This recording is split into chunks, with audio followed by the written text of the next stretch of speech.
என் பேர் கமலி. நாமக்கல் மாவட்டத்தை சேர்ந்த பொண்ணு. ரீசெண்டாக நான் அந்த எஸ்பிஐ பிஓவில் ஃபஸ்ட் அட்டம்ப்டில் கிளியர் பண்ணியிருக்கேன்.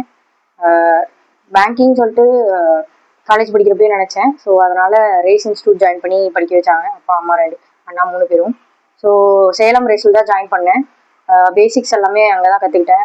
எல்லாமே அங்கே தான் கற்றுக்கிட்டேன். அதுக்கப்புறம் கொஞ்ச நாள் போயிட்டு வர முடியாது, ஏன்னா ஹெல்த் இஷ்யூஸ் ஆச்சு. ஸோ போயிட்டு வர டைமில் வீட்டிலேருந்து படிக்கலாம்னு சொல்லி வீட்லேயும் கேட்டேன்.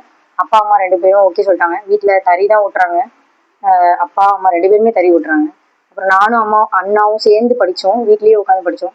ஸோ 2 பேரும் சேர்ந்து படித்தது ரொம்ப சந்தோஷம். அது நிறைய ஹார்ட் ஒர்க் அதனால் கிடைச்சிது.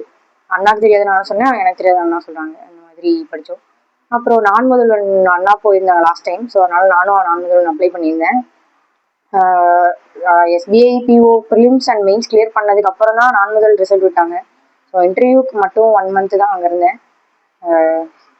கிளாஸ் அட்டன் பண்ணேன் அங்கே. அதுக்கப்புறம் முழுக்க சொல்லணும்னா பேசிக்ஸ் எல்லாமே ரேஸ்லேருந்து கற்றுட்டு வந்தேன். அப்புறம் நானே ஓனாக ப்ரிப்பேர் பண்ணி தான் இந்த சக்ஸஸ் கிடச்சிருக்கு. ஸோ அப்பா அம்மாவுக்கு 2 பேருக்குமே ரொம்ப நன்றி. அண்ட் அண்ணாவுக்கும் ரொம்ப நன்றி. அண்ணாவும் இப்போ Union Bank of India assistant மேனேஜராக இருக்காரு, ஐடி ஆஃபீஸர். ஸோ அதுவும் அக்டோபர் 15 இப்போ தான் பக்கமாக ஜாயின் பண்ணாங்க. ஸோ வித்தின் 2 மந்த்ஸில் எனக்குமே ஸ்டேட் பேங்க் ஆஃப் இந்தியாவில் கிளியர்ன்ற நியூஸ் கிடச்சிது. ஸோ சந்தோஷம் ரொம்ப.